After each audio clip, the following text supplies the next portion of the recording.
I didn't cry when my parents told me they weren't coming to my graduation. I didn't yell. I didn't argue. I just stared at the wall and listened as they explained they'd already booked a resort trip with my sister. That moment should have broken me. Instead, it clarified everything, so I made a different call. I invited the people who had shown up for me when no one else did. I didn't announce it. I didn't warn anyone. On graduation day, the cameras were live, the auditorium was full, and my parents were watching from a hotel room thinking they'd made a harmless choice. My name is Luna. I was 22 when this happened, and for most of my life, I was the easy child. The quiet one. The one who didn't need much. That's what my parents liked to say whenever someone asked about me. My sister, on the other hand, needed everything. At our family table, conversations always leaned in her direction. Her job stress, her plans, her disappointments. My parents listened to her the way people lean closer when they're afraid of missing something important. When I spoke, they nodded politely, eyes already drifting, waiting for me to finish so they could return to what really mattered. Our house looked warm from the outside. Framed photos on the walls, holiday decorations still up weeks too long, the smell of coffee in the mornings. But inside, there was a quiet hierarchy everyone understood without saying out loud. My sister was the center. I orbited. When I got into college, the excitement lasted maybe 5 minutes. Then my mom said, "That's great, honey," and turned to ask my sister about a trip she was planning. I paid my own tuition through scholarships and part-time work. I covered my own bills, my own payments, my own everything. My parents helped my sister with her car, her apartment, anything she needed. When I once asked for help with textbooks, my mom smiled and said, "You're so independent, Luna. You'll figure it out." I learned not to ask again. By the time graduation approached, I already knew how the conversation would go. I still called. A part of me needed to hear it directly. My mom didn't even pause. "We already have plans with your sister," she said. My dad added that she was going through a stressful time and needed them more. Neither of them asked what graduating meant to me. I hung up the phone and sat on my bed, staring at the cap and gown hanging from my closet door. I felt the familiar sting in my chest, but underneath it was something new. Not sadness, not anger, clarity. I realized then that I wasn't waiting to be chosen anymore. I was done hoping they'd suddenly see me. And for the first time in my life, I started to consider what it might look like to choose myself instead. The thing about being overlooked your whole life is that you stop expecting anything. You tell yourself it doesn't hurt anymore, even when it does. You learn how to swallow disappointment quietly and keep moving. Looking back, the signs were everywhere. My parents missed my high school award ceremony because my sister had a work event. When I won a small writing prize my sophomore year of college, my mom said she was proud, then immediately asked if I could help my sister move that weekend. Every milestone in my life felt like background noise to something louder, something more urgent, something that wasn't me. I worked part-time all through school, late nights, early mornings. I learned how to stretch a paycheck and prioritize which bills could wait a few days. Meanwhile, my sister talked casually about payments my parents covered for her as if it was just how the world worked. When she teased me about my little writing projects, my parents laughed along. Not maliciously, just comfortably, like they didn't see a reason to stop her. By the time graduation came around, I wasn't surprised they chose a resort trip over me. But that didn't make it hurt less. It just made it familiar. A few days later, I was sitting at the kitchen table in my best friend's house helping her mom fold laundry.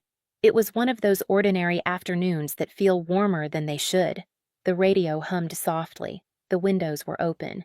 Her dad walked by and asked how graduation planning was going. I hesitated before answering. Then I told them the truth. There was a pause. Not the awkward kind I was used to, but the heavy kind. Her mom set the towels down slowly. Her dad shook his head like he couldn't quite believe what he'd heard. "That's not right," her mom said. "This is a big day." They didn't try to fix it. They didn't offer advice. They just listened. And then her mom smiled at me, the kind of smile that makes your chest ache a little. "Well," she said gently, "we'd love to be there if you want us." The words caught me off guard. I hadn't planned on saying yes. I hadn't planned on anything. But in that moment, something shifted. I realized I had been treating my parents' absence as a rule I had to obey instead of a choice I could respond to. So I said yes. That night, I sat alone in my room and stared at my phone. I thought about calling my parents to tell them, to explain, to soften it somehow, but then I realized I didn't owe anyone an explanation for choosing people who showed up. For the first time, I wasn't reacting. I was deciding. And once that door opened in my mind, I couldn't close it again. Once I said yes, everything became strangely quiet. Not peaceful exactly. More like the calm that comes before something irreversible. There was no dramatic fallout. My parents didn't suddenly call to change their plans. My sister didn't notice anything at all. Life continued the way it always had, with me on the margins and them at the center. And for the first time, I stopped fighting that reality. What my family didn't know was that my life had been moving in a different direction for a long time. I'd been working quietly while I was in school, writing late at night, revising scripts between classes, taking feedback, getting better, learning how to survive rejection without letting it hollow me out. I never talked about it at home because no one asked, and eventually I learned not to volunteer information that would be ignored. A few weeks before graduation, my manager pulled me aside after a long meeting. We were standing in a hallway that smelled faintly like burnt coffee and printer toner. He told me the project I'd been working on had moved forward in a bigger way than expected. There would be public recognition. He asked if I'd be comfortable with that happening at graduation in front of my school. I remember blinking at him, caught off guard. Then I thought about the empty seats that were supposed to be reserved for my parents. Yes, I said. That's fine. I didn't tell my family, not because I wanted to hide it, but because it didn't occur to me to share good news with people who had never made space for it before. I filled out the forms the school sent. For the section labeled family guests, I listed the names of the people who had asked me how I was doing without being prompted. As graduation day got closer, I expected to feel nervous. Instead, I felt grounded.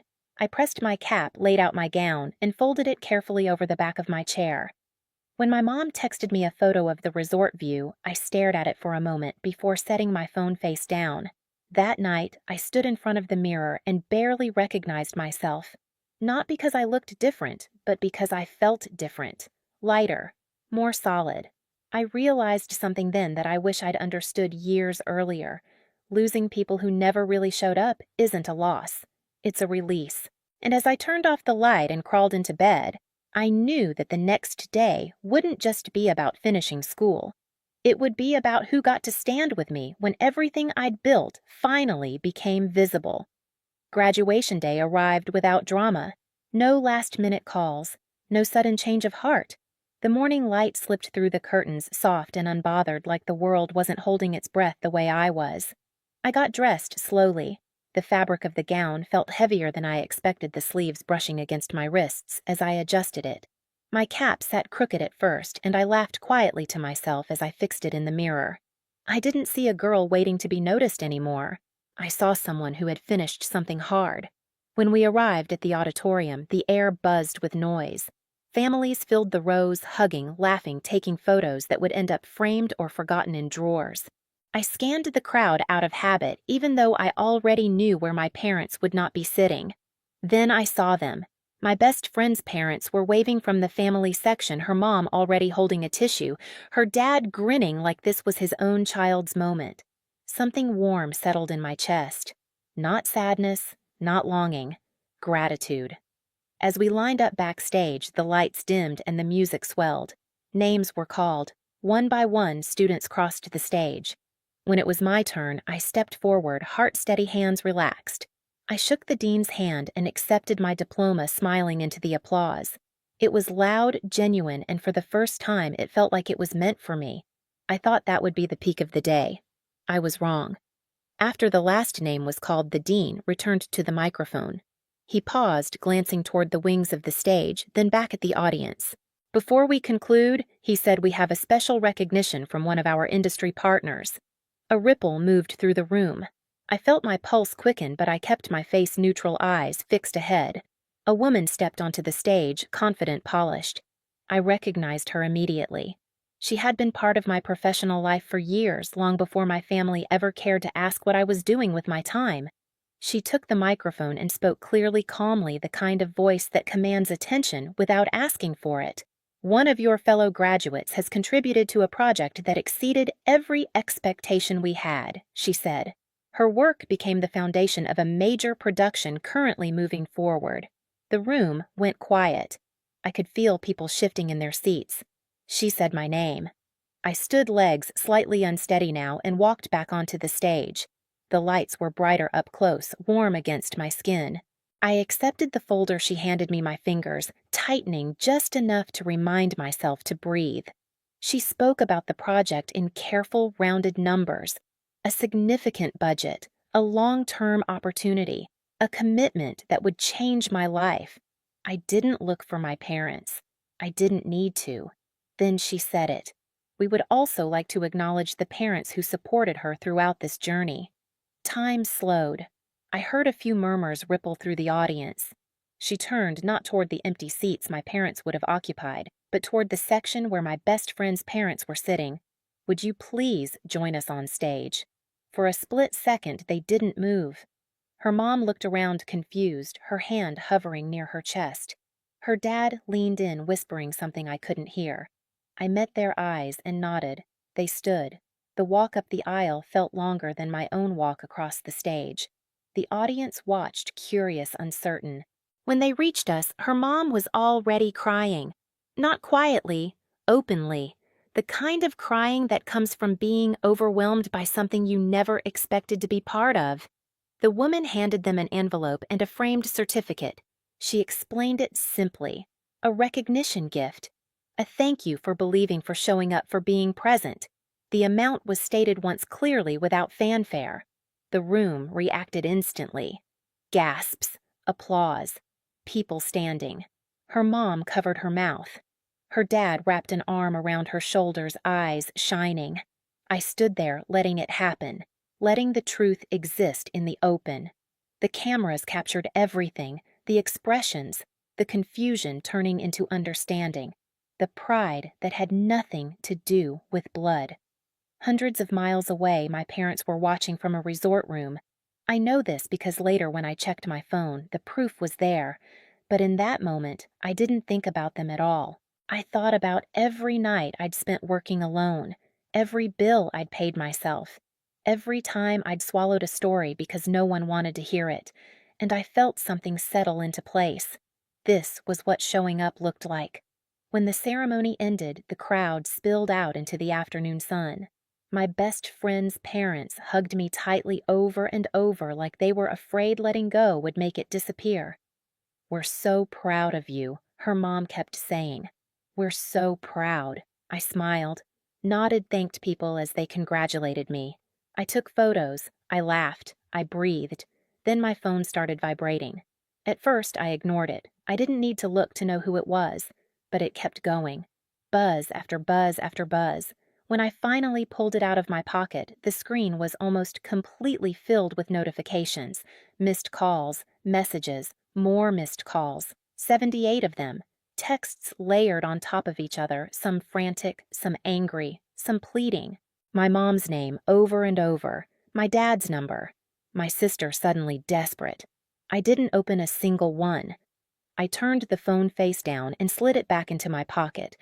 We went to dinner afterward, the four of us, at a small place not far from campus. Nothing fancy, just warm food, clinking glasses, and the low hum of conversation. Her dad insisted on making a toast. Her mom kept reaching across the table to squeeze my hand. At one point, my phone buzzed again, and her mom glanced at it gently. "You don't have to answer that," she said. "I know," I replied, and I meant it. The story spread faster than I expected. Clips from the ceremony appeared online. Local coverage picked it up. People shared it, commented, argued, applauded. Some called it cruel. Others called it justice. I didn't engage with any of it. My parents tried everything. They called mutual friends. They left messages with extended family. My sister posted a public message about how proud she was, how she'd always believed in me. It didn't land the way she hoped. People remembered things. Screenshots resurfaced. Old comments. Old jokes at my expense. The calls didn't stop. Neither did my silence. A few days later, my parents reached out through a third party asking for a conversation. They said there had been a misunderstanding, that they deserved to be recognized, that they were my parents. I listened as the message was relayed to me, then I thanked the person and went back to my work. Because here was the truth they didn't want to accept. They weren't calling because they missed me. They were calling because they missed the moment. And that door had already closed. In the days that followed, my life didn't explode. It settled. I went back to work. Meetings, revisions, long hours that felt different now, not heavier, cleaner. The kind of tired that comes from building something real. My best friend's parents checked in on me every morning, not to ask for updates, just to ask how I was feeling. Sometimes I didn't know how to answer, so I said okay, and that was enough. My parents kept trying, through relatives, through old family friends. They wanted to explain, to be seen, to reclaim something they thought was theirs. I never responded. Silence wasn't punishment, it was a boundary. Eventually, the calls slowed. The messages stopped. Life moved on the way it always does when you stop feeding the chaos. What surprised me most wasn't how calm I felt. It was how little guilt remained. I had spent years believing that love meant endurance, that family meant tolerance. Now I understood something simpler. Love shows up. Family stays. And once you learn that difference, you don't unlearn it. Today, when people ask me about my family, I don't hesitate anymore.